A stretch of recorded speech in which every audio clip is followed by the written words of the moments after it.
We're talking today with Mr. Charles Grasman of Jenison, Michigan. The interviewer is James Smither of Grand Valley State University. Mr. Grasman, can you start by telling us a little bit about yourself? Where and when were you born, for instance?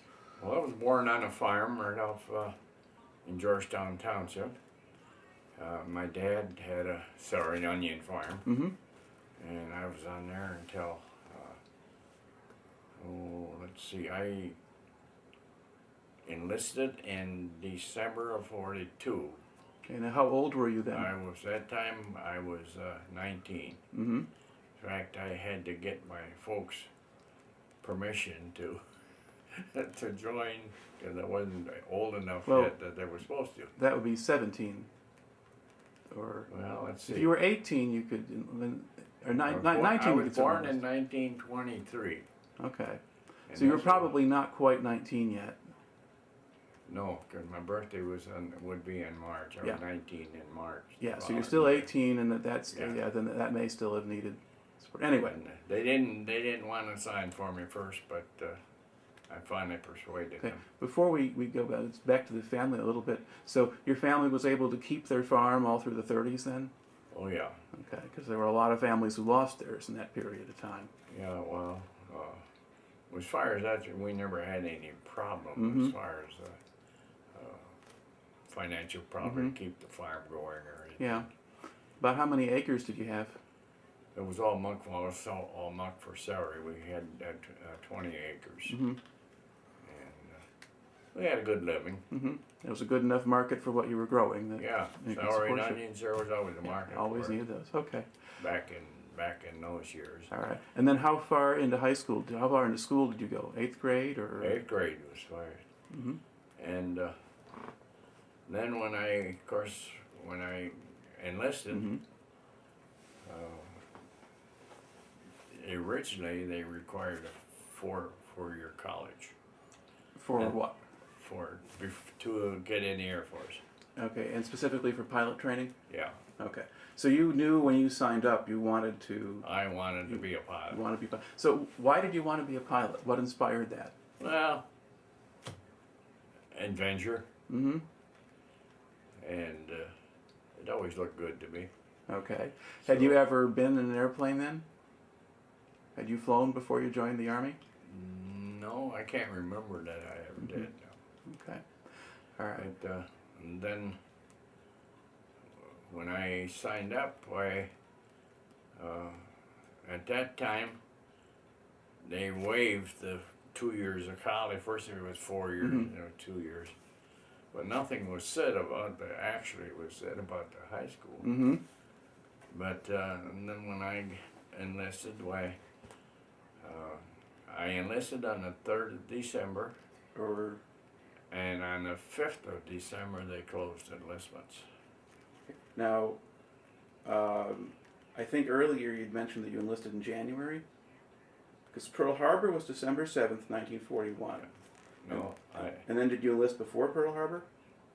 I enlisted, before Pearl Harbor. Okay. Yeah, because I enlisted in December of 1942, and I went to on active duty in February of '43. Okay.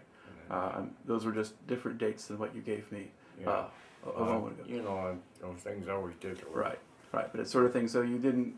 So it wasn't that you heard about Pearl Harbor and then went to sign up. No. You heard about Pearl Harbor, but you waited a year and then enlisted. I was put it this way, I was kind of sick of muck farming. So were you in a position where you could have a deferment if you had wanted one? Yes. You stayed on the farm? Right. Okay.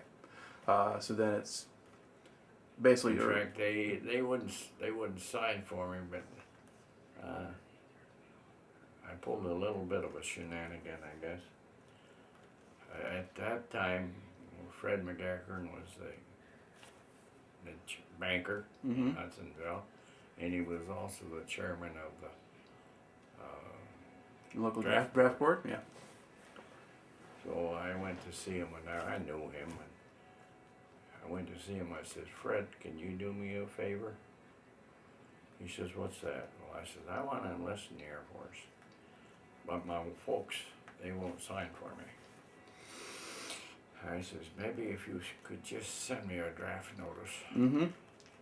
So he said, okay. He sent me a draft notice, and when I got that, well, my folks agreed to sign for me so I could get at the Air Force. All right.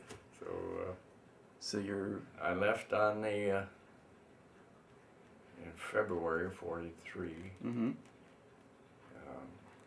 to Miami Beach, Florida, for more basic training.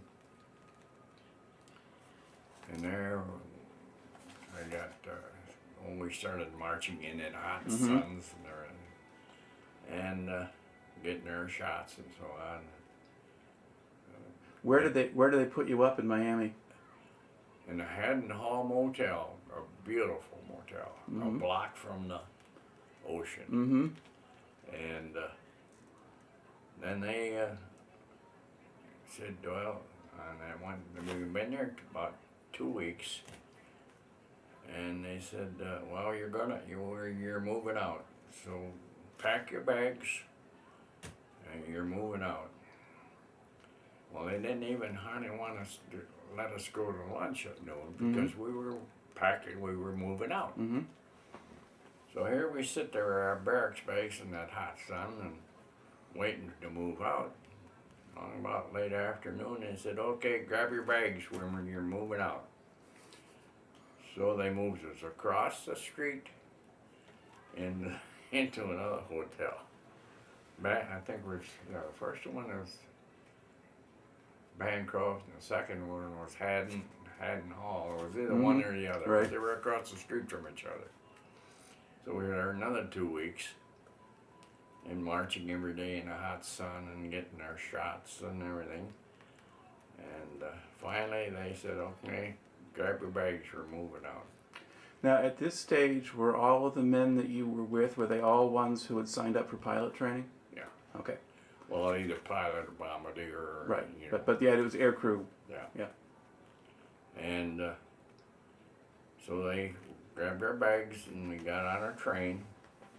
They wouldn't tell us where we were going. Mm-hmm. So about a day after we were on the train, we found out that we were headed for Erskine College in Due West, South Carolina. It was a little Presbyterian college, Mm-hmm. and nobody ever heard of it. Right. In fact, there was one guy in the group.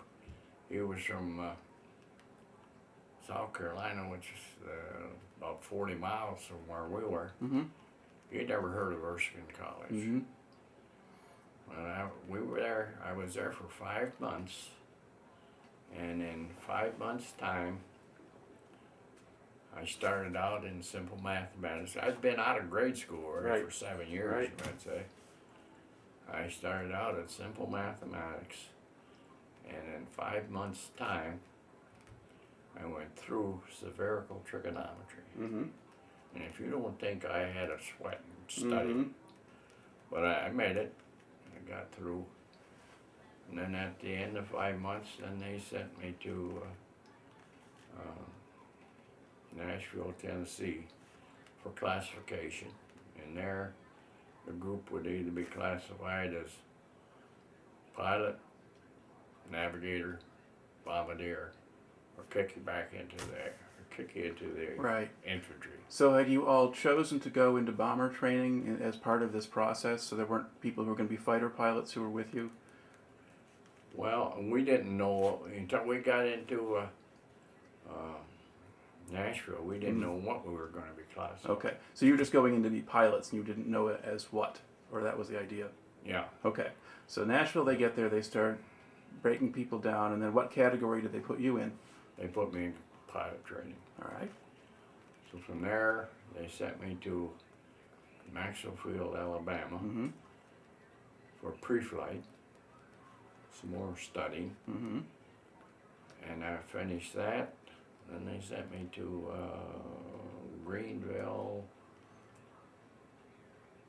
Clarksville, Mississippi. Mm-hmm. That's where I started flying primary trainers and Stearmans and stuff. Okay. Now that's a small biplane. Was that the? Yeah, the Stearman was a biplane. And then from there, I finished that. That was about nine weeks, I think. And from there, I went to Greenville, Mississippi for basic BT training, which was a bigger one. Mm-hmm. And it was enclosed cockpit. When I finished that, they sent my next station was Georgetown, Illinois. And that was a twin engine school. Mm-hmm. So I finished my twin engine school, and then I was assigned to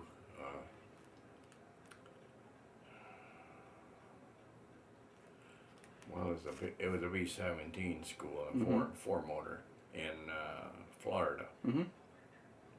And I had a 10-day delay en route, of course. And at that time, it was customary for your girlfriend to come down and pin your wings on. Mm-hmm. So my girlfriend came down and pinned my wings on. And then on our way home, we decided we wanted to get married. Mm-hmm. So we got married in her folks' backyard. And I had an uncle who was a minister in Canada. He came down to marry us. And the first night we spent in the Pentland Hotel. Downtown Grand Rapids. $4 a night. Mm-hmm. $4. And then the next night we stayed by her folks, and then we had to get on a train to go to Sebring, Hendricksfield, four-motor job. So we went down there, and she was with me. And we stayed we got a room in a private home right across the street from Lake Jackson, Okay. which is about the size of Macataw.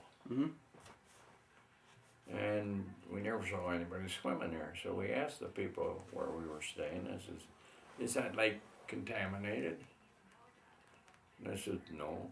I said, well, we never see anybody swimming. This is too warm. Coming from Michigan, of course, we couldn't believe it, so we had to try it. Mm-hmm. It was just like living in a hot tub. Mm-hmm. Plus that all these little gnats were always flying over top there. So finished that training, and then was shipped to Lincoln, Nebraska.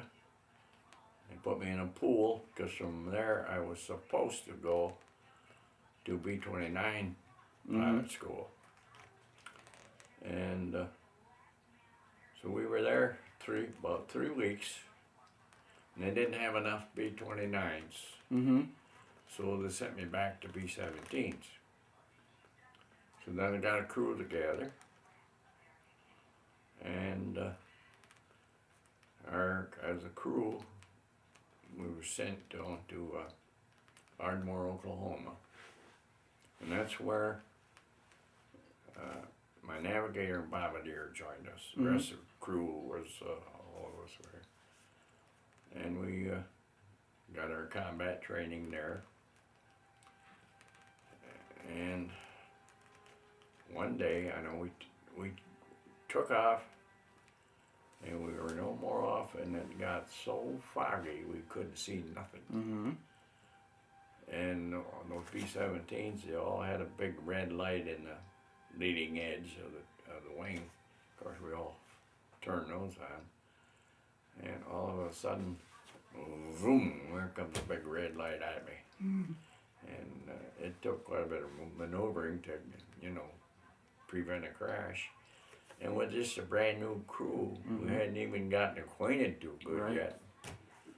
So, but the fog got so heavy that we had to go to Wichita Falls, Texas, land there for 3 days, because the fog was so thick that we couldn't land back, go back there. So after 3 days, when the fog lifted it enough in Ardmore, so we could take off, fly back to Ardmore. And then we finished our combat crew training, Then we went back to Lincoln, Nebraska, and there they issued us our combat equipment and sent us to Norfolk, Virginia. We got on a boat. Mm-hmm. All right. And then And you we're- ship. Okay. Now, before we ship you overseas, I want to back up a little bit and follow up a little bit on some of the different parts of this whole training regime. First of all, most of the places where you were training were down in the South in various areas, Florida, South Carolina, Mississippi, and so forth. How was that different for you from being up in Michigan? What did you notice about that was different? I don't know, at my age, I guess it just come along and you just took it, didn't notice it. Of course, our summers here were warm too. Mm-hmm. But the one that bothered me the most, as far as the heat was concerned, was when we were in B-17 training, because it got so hot. And there, if we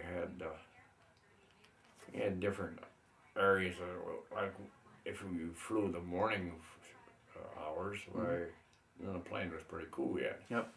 But if in the afternoon, if that plane had been sitting out in the sun all morning, it was hot in there. We'd strip right down to our shorts, fly in our shorts. Then wouldn't it cool off if you got high enough? It cool. Once you got off, it cooled off because it gets. Rule of thumb is 2 degrees cooler for every 1,000 feet. Mm-hmm. So when you get up to 20, 30,000 feet, then it's nice and cool. Mm-hmm. But for our B-17 training, we usually didn't get over 12, 15,000 feet. But it got so hot. If that plane stood in the sun all morning, you put your arm out the window opening and laid it down, you'd have a burn across your arm. Aluminum would be so hot. All right. Now, another thing about being in the South is society at that point was segregated. You had stuff for colored people that was separate from white people and that kind of thing. Did you pay much attention to that kind of thing, or did it not really register with you when you were down there? No, colored guys didn't bother me. Yeah, but did you notice that they were doing things differently in terms of separating people or things like that? No, we were pretty much all the same. We were pretty much all white. I'd put it that Well, way. yeah, but I meant in terms of just the society, because you're living in all of these different communities for varying chunks of time, and you're living off base in some of them because eventually your wife is there. But just in terms of noticing just how the society functions and that kind of thing. We're all young and happy. Just not paying attention to that sort of thing. Okay. Let's see. Now, what sort of training are they actually giving you? When you say you get combat training, for example, what do you do once you've got into a B-17? What do they have you do to train you? Well, you'd have to fly over certain areas, and the gunners would fire some of their airplane from guns. And what would they shoot at? Well, sometimes we'd have planes pulling a target, and otherwise they had gunnery ranges. We'd fly over a gunnery range, and particularly the ball turret gunner down the bottom, he could go there. Of course, we had a turret in the nose where the navigator and bombardier sat with 250 calibers, and we had a turret up on top with 250 calibers, and of course the tail gunner was in the tail. He had 250 calibers, but then we'd have sometimes we'd go out for a bombing run with not actual bombs, but sometimes they were sacks of flour, and see how close you could get to the target.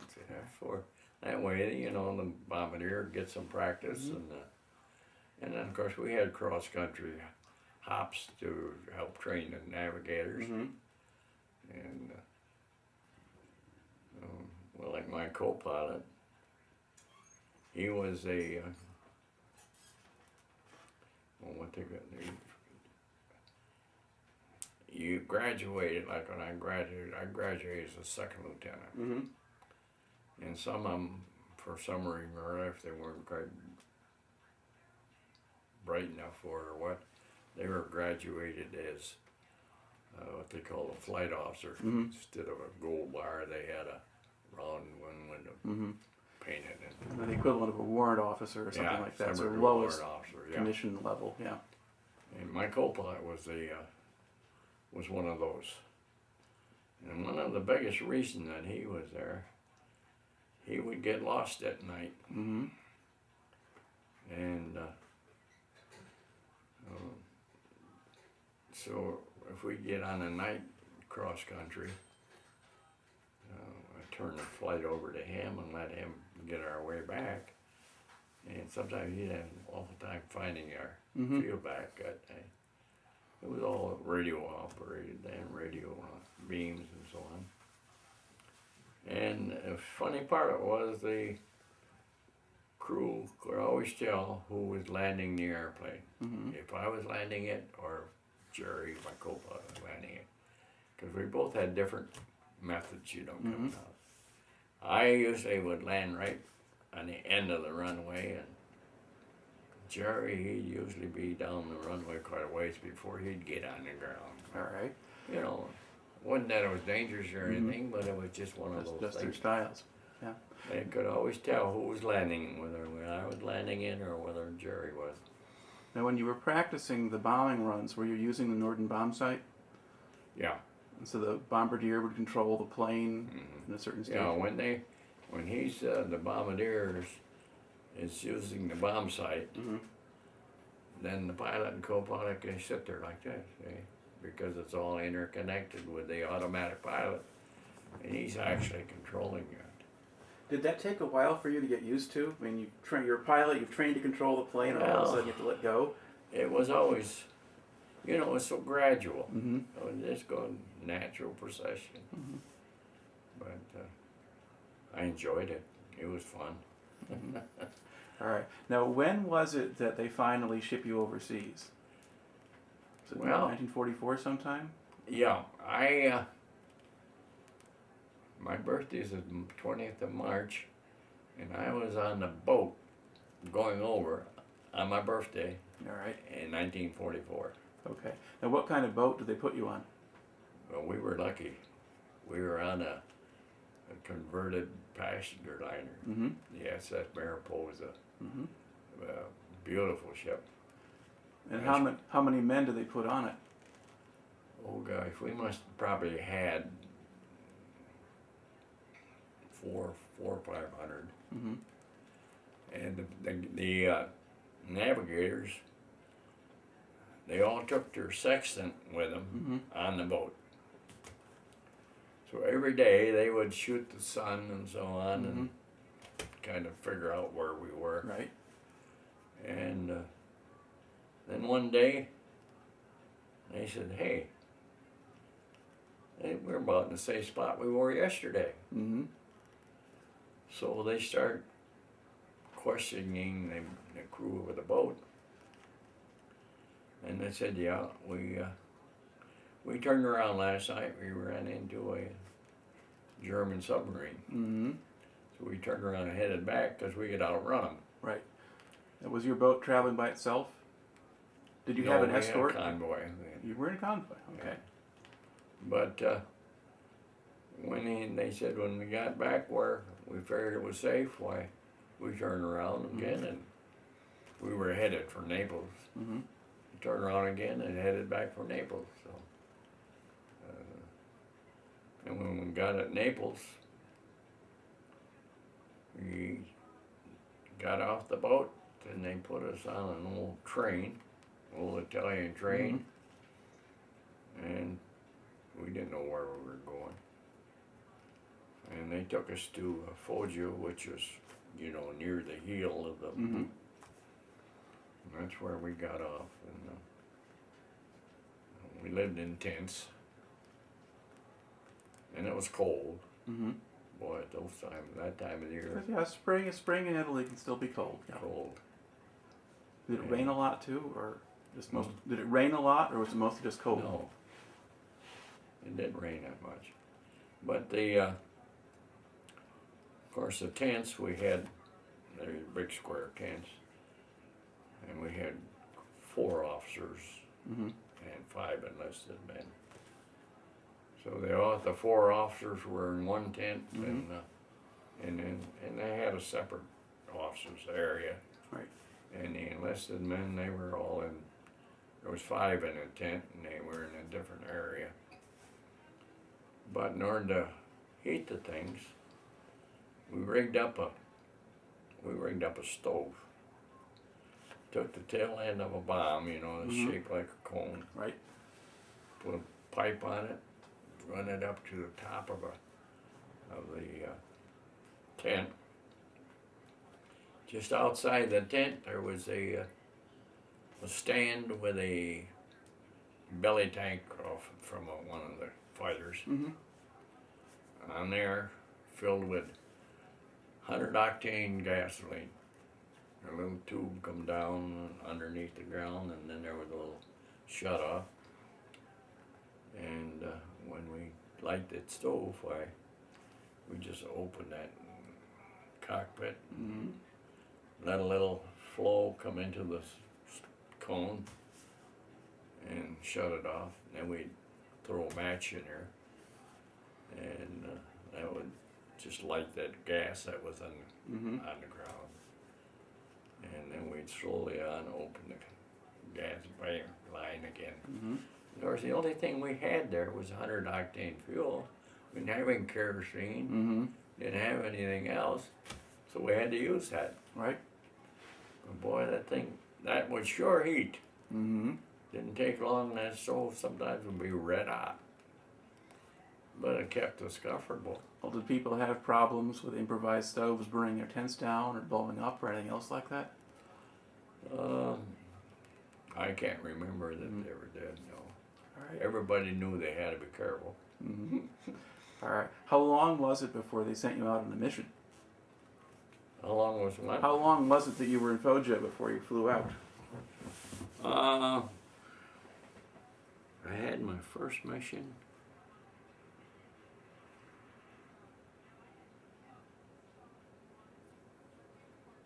The 6th or 7th of April. Mm-hmm. I flew the first mission. I flew as a co-pilot on they always called them a seasick cruise. Mhm. Crew that had been on several missions. Right. And I flew my first mission as a co-pilot. Mm-hmm. And that was quite an experience too, because that's the first time you're getting shot at. And Right. you see all that black puffs of smoke, and then of course we always wore flak jackets and flak helmets, Mhm. and clothes you wouldn't have it. We had electric suits, heated suits. Right. To keep you warm when you're flying high. Because when you get up 30,000 feet, that's Mm-hmm. 60 degrees colder than it is down on the ground. Right. But that time, of course, you're flying with someone for another crew. You don't know any of them, and they don't know Mhm. you.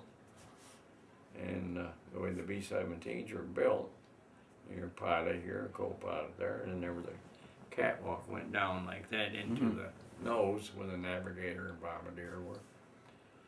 And somehow or other, I must have turned my head wrong or something, and my flak helmet fell in that catwalk. Mm-hmm. And of course, I couldn't reach it. Right. And I didn't have my own crew, and those guys, they were all busy with their Mm-hmm. gun position. So I flew the rest of the mission. I called it bareheaded. Mm-hmm. It's made it that much scarier. Right. Do you remember where it was over? Was it over Germany or somewhere else? No, it was over Northern Italy. Mm-hmm.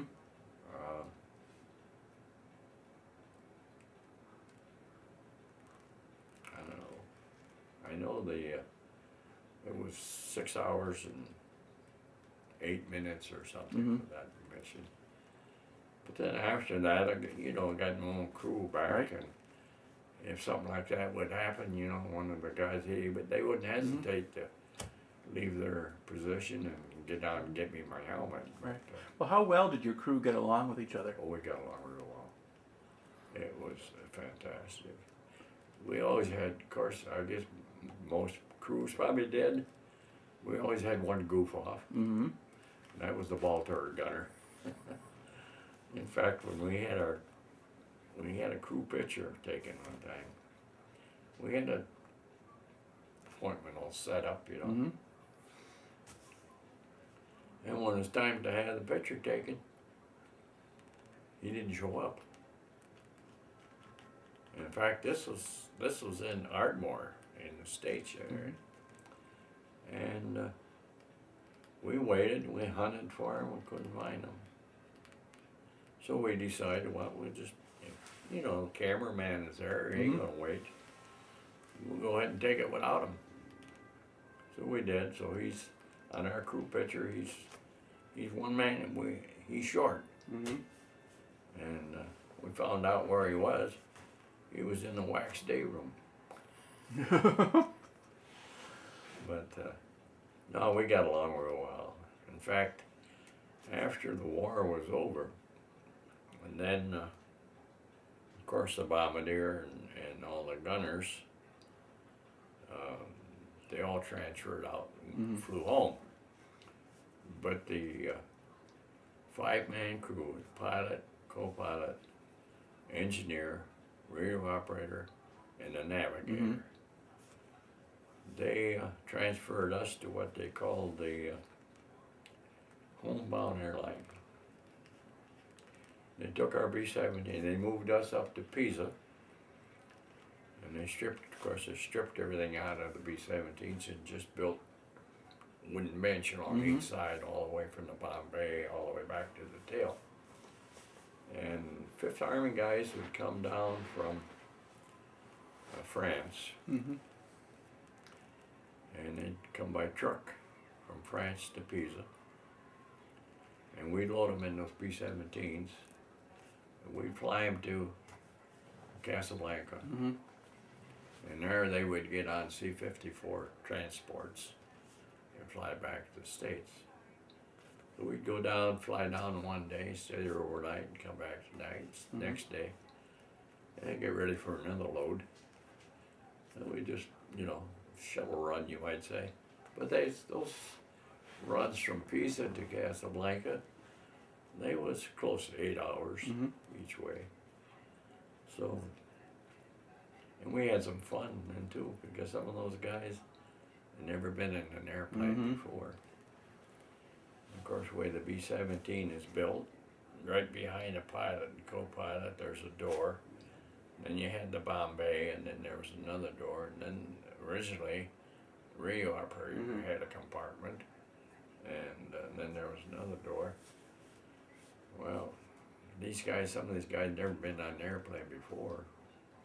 They knew we had a 5-man crew. So I'd put the thing on automatic pilot, and all 5 of us would go back and talk to them. And we'd leave all those doors open. So they'd look up there and say, what's keeping this thing in the air? Nobody flying the plane. Yeah. All right, let's go back to Foggia and kind of the early stages of your being based there in 44. Do you remember anything about the first mission that you flew with your own crew? My own crew? Yeah. Well, they were almost all of my missions at that time were either in the northern part of Italy or up into Austria, and so they all run around 6 hours, and but the only one that really stands out, of course, is the one when I got my 2 engines shot out. Okay, describe that here for us on camera now. And they were both on the same side. And if you don't think that's fun, your torque. You know, Mhm. you got 2 engines here and 2 engines here. These 2 engines are shot out, and the other 2 engines are trying to pull Yeah. you this way. And so both my co-pilot and we got some help from the automatic pilot too, but not the automatic pilot could not overcome Mhm. completely the torque. Right. So I would have my one on rudder, 1 foot on the rudder, and the other one would hook my toe behind the other Mhm. one, and the co-pilot did the same thing. And that's the way we flew back. Right. Now, this was your last mission that you were flying, so it was April of '45 that this was happening. Yeah, that was April 25, on that mission. And then how did you lose the engines? What was that? How did you lose the engines? Anti-aircraft fire, flak. Mm-hmm. And where were you at the time you were hit? Were you in Austria or Italy or? We were in, I think we were in Austria at the time. Now, had you dropped the bombs at that point, or were you still trying No. to get to the target? The group was still headed for the target. Mm-hmm. And when I lost my first engine, I could keep up. Mm-hmm. On 3 engines, I could still keep up. But after I lost the second engine, I couldn't keep up. And they, of course, they kept on going. Mm-hmm. So I had to turn around, and then the group commander, of course, he called for an escort. We had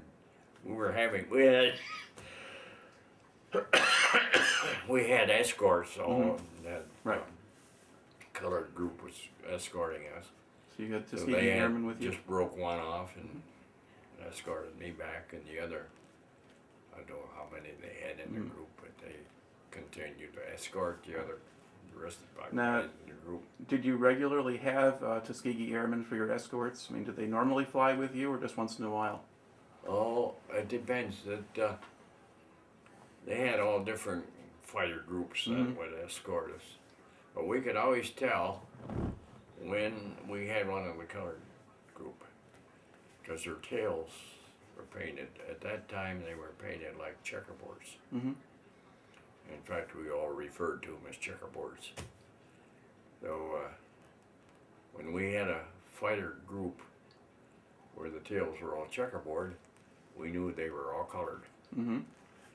But they were good. You could get a better bunch of fighter Mhm. pilots.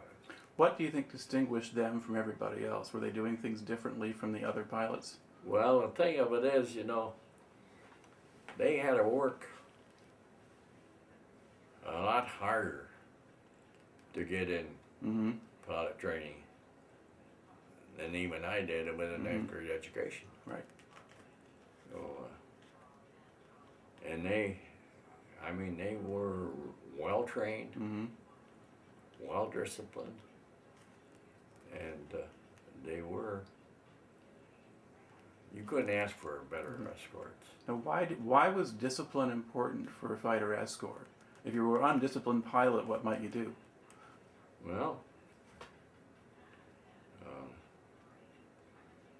you might accidentally see a fighter plane up there and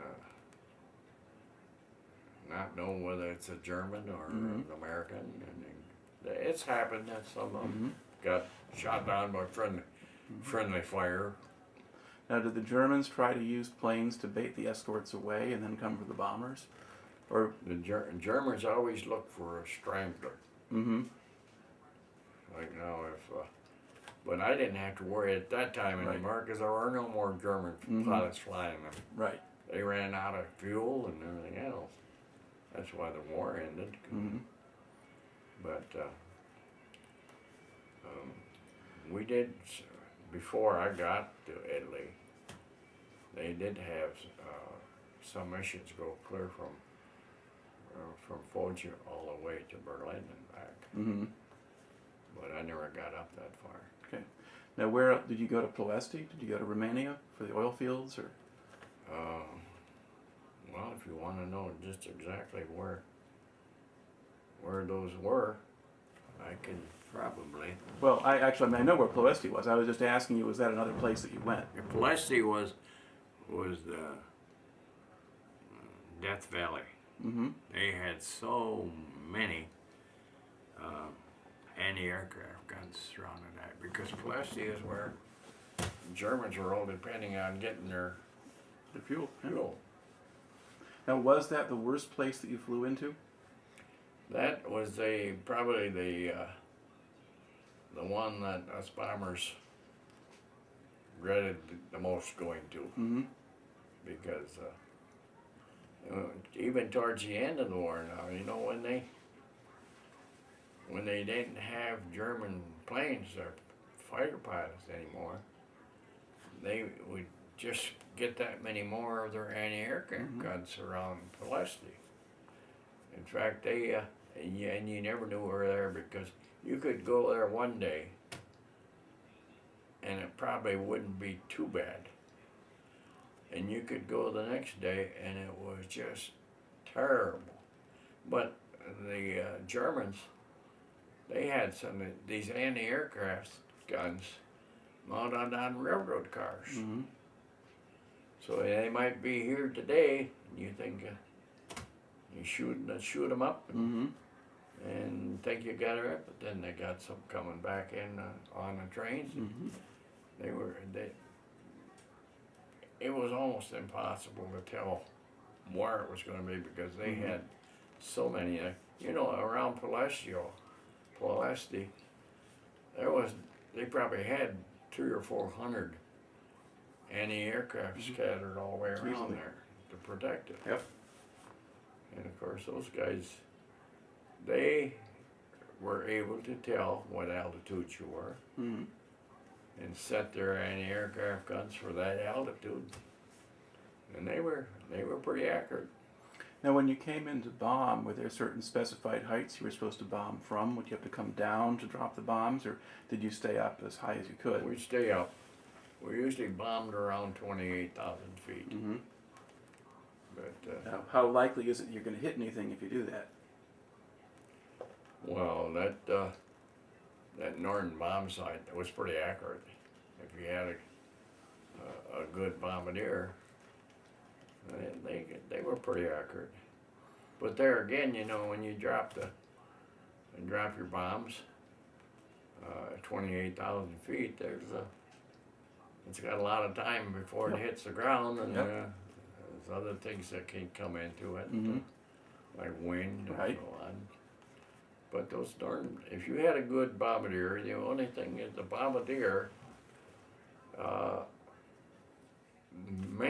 main bombardier was on the plane where the group commander was. Mhm. And the other ones, of course, you're flying formation. Right. And usually the procedure was that the other bombardiers usually didn't do too much. Mm-hmm. All they had to do was watch when the lead plane dropped theirs, and then they just flipped the switch.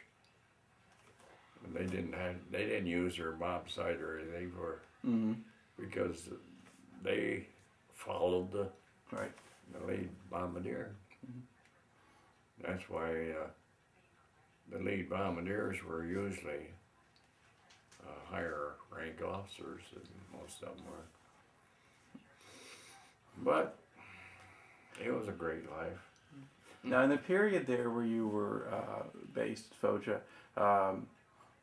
were most of the other bomb crews relatively new? Do you have some groups that had been there a good long time? Or? Oh, there were some of them that were, you know, at that time we had to have 50 missions in order to go home. Mm-hmm. And so there, you had guys like us that were new, Mm-hmm. and you had them all the way on up to almost 50 missions. How many missions did you get to before you finished? 4. Okay, so it's not. So you're there. Well, What was that? you said 4. Yeah, 4 or 5. See, the first one I flew was a co-pilot. So that must all have been in the spring of '45 then. 40. At the end of the war in Yeah, Europe. I was there at 45. Right. And then after the war was over, when we were flying those guys to Casablanca, when that project was done, and we were supposed to fly home. Right. I had a certain plane assigned that I was supposed to fly back, and it had 2 new engines in it. So that afternoon, we took it up and slow timed it to break those 2 new engines in, and we were supposed to leave the next morning. Well, during the night, they changed the orders. And they went to a point system. And each position had a different number of points depending on what the group needed. And they all had enough points to go home. And as aircraft commander, I didn't. So I had to stay. And I tell you, that was kind of heartbreaking when the rest of those guys that you've been with ever since Ardmore, Oklahoma, Right. they went home with another pilot, and I stayed.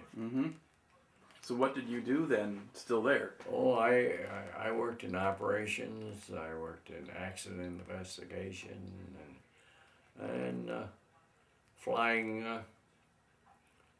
people to rest areas, to Rome and Capri, and would fly USO troops to the different bases and so on. It was interesting. And then, of course, I did get 2 trips to Switzerland. One in the fall during ski time, and then in the spring during their May Day festival. And they know how to celebrate, I'll tell you. They have, on their May Day parade, they have all these different guilds, so it's like a VHF outfits, you know. Each guild, 2 guys would have a pole across their shoulder with a big vat of wine on it. And of course, all the guys are marching in there, they all carry their mug. And when the mug would get empty, they'd just break ranks, run up there, and fill it up again. And after the whole the whole parade, they all got together on the parade ground. And they had a great big stack of branches and twigs and stuff that was about 8 feet in diameter, about 15 feet tall. And on top of that, they had a snowman made out of cotton. And in the neck of that snowman was a stick of dynamite. So when all these guilds would get on the parade ground, they'd light that pile there of shrubs or branches and stuff. When that fire got up there where it caught the snowman, when they got up there where the dynamite went off, that snowman was supposed to be Bog, the god of winter. So when they blew his head off, why, that was the end of the winter and the beginning of spring. Then they all had each one of them would go to their own banquet, and each one, the guild would have a banquet. And I got invited with one of the guilds. Boy, I tell you, they know how to celebrate.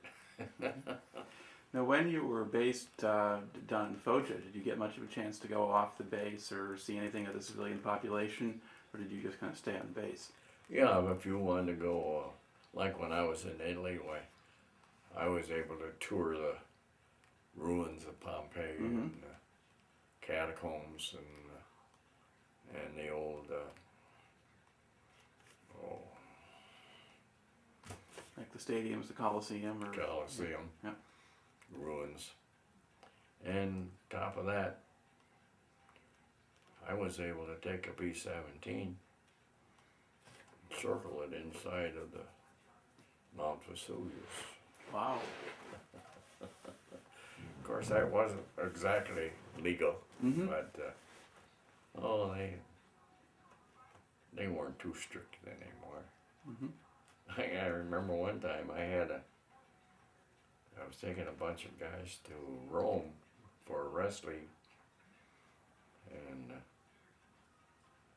I took off, and I got it up just off, not too high. Mm-hmm. Flipped the landing gear, so and I got picked up some speed, and I went, did almost like a Chandelle. And it just so happened that the CO of the base was just coming in, and all of a sudden the radio come on, and he said, "Who's the pilot of that B-17 that just took off?" He says, "I want to see you first thing in the morning." I said, I want to see you when you get back in. Well, I said, we're going to be in Rome for the night. Well, he said, I want to see you when you get back. So I got my tail chewed out good for that one. But they were fairly lenient. Now, what impression did you have of the Italian people? Did you see much of them? Of the what? Of the Italians?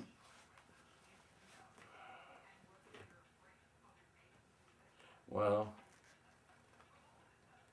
the economy wasn't too good, that's for sure. And the cities and so on were dirty. Mm-hmm. In fact, I could have had my wife come over there, but I had a sign to stay there 2 more years. Mm-hmm. And in the morning, of course, later on they moved us into hotels in Foggia, but those hotels weren't that desirable either. And you just didn't, in the morning, you didn't get out and walk down the street, because the streets, they all had these little shops, and Italians were all living in these little things up there on the second floor, and they all had a balcony with a rail around it. And of course they didn't have any bathrooms. They had a slop bucket. Right. And then in the morning, you didn't want to walk down the street, because you never knew when. They just take their slop bucket and throw it over the railing, and then they did have, Italians that would come with brooms and stuff to clean stuff up, Yep. but it wasn't a very nice place. Now Switzerland, that's a different story. Oh, that's beautiful. Yeah. Of course, they were never in the war either, so No, had a very that's different one experience. thing about it. They were neutral all the time. I know when if we were on a mission, my navigator, I could call him anytime on the intercom and say, "Hey, Wally, what's the heading to Switzerland?" Because he always had the heading plotted, because once we got in Switzerland, we were done for the war. But I could call him anytime, "What's the heading for Switzerland?" Boy, he would give me the heading for Switzerland just like that. But overall, All right. So then, how did you then get yourself back to the States? I mean, you've had to stay on longer. You're doing this other flying. Yeah, well, after, I don't know just when it was, but then they shipped me to Le Havre, France, by train, and I got on an old Victory ship, and shipped me back to New York. I got in New York, of course, I saw the Statue of Liberty. And by that time, my uncle that had married us he was in Canada, he was in Hoboken, New Jersey. So I got to see him too, yet a minute.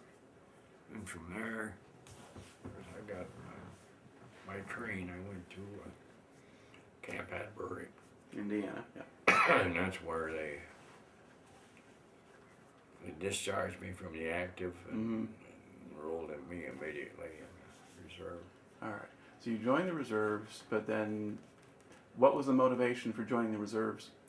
Well, one of the big motivations was I was still looking for retirement. Mm-hmm. I had a long way to go yet. But of course, the Civil Air Patrol is a portion of the Air Force. Mm-hmm. So I did quite a bit of work with the Civil Air Patrol. I was assigned there as a ground school instructor, Mm-hmm.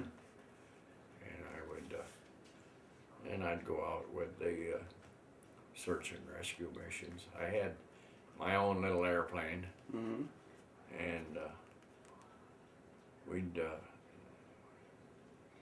it involved with search and rescue missions, sometimes over the water, and sometimes over the woods. So, And where were you living then? well, it was right in this area. Of course, we've been living here for over 30 years. Mm-hmm. But see, where I was born, I was on 48th, Mm-hmm. and then when I got back, I built a house on Van Buren Street, just before you get to 48th Mhm. Avenue. And then I did spend a lot of time on the road, and as a salesman, and then for a while we moved up to Traverse City, and I took a job there as a housing manager for Timberlake Ski Resort. Mm-hmm. Then later on we moved back to Grand Rapids, and then we moved back again to Traverse City. So, Now, when you were in the reserves for quite some time, you did Civil Air Patrol work. Was that the only kind of work you did, or did they call you back for anything else? I mean, like when the Korean War happened or anything like that? no, I made my living with my mouth selling, but and I've always had kind of an inventive mind. I came up with a design for one of these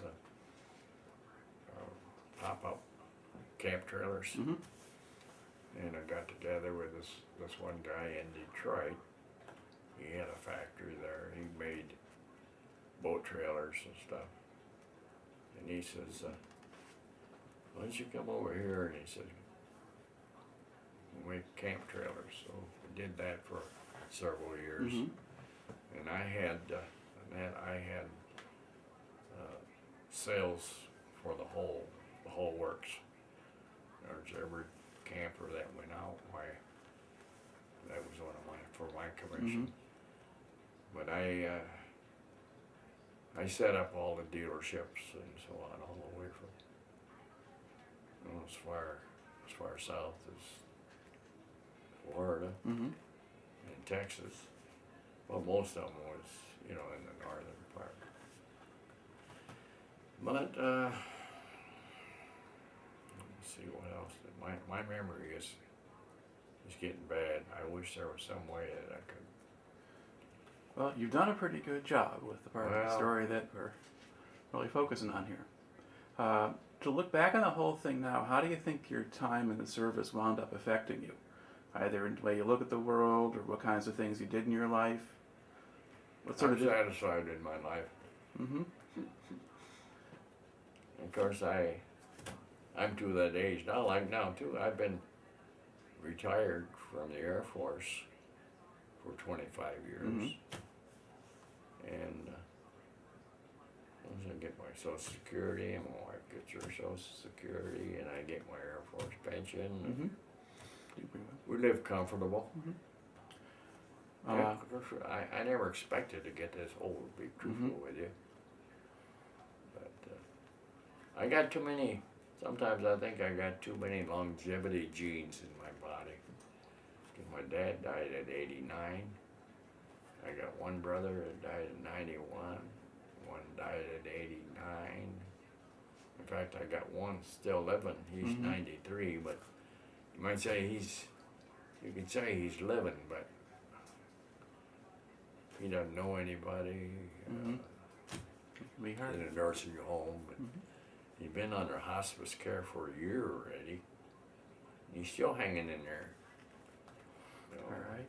Now our tape is just about to expire, so I'll just close by thanking you for taking the time to talk to me today. That's about it. Well, you got just about exactly an hour.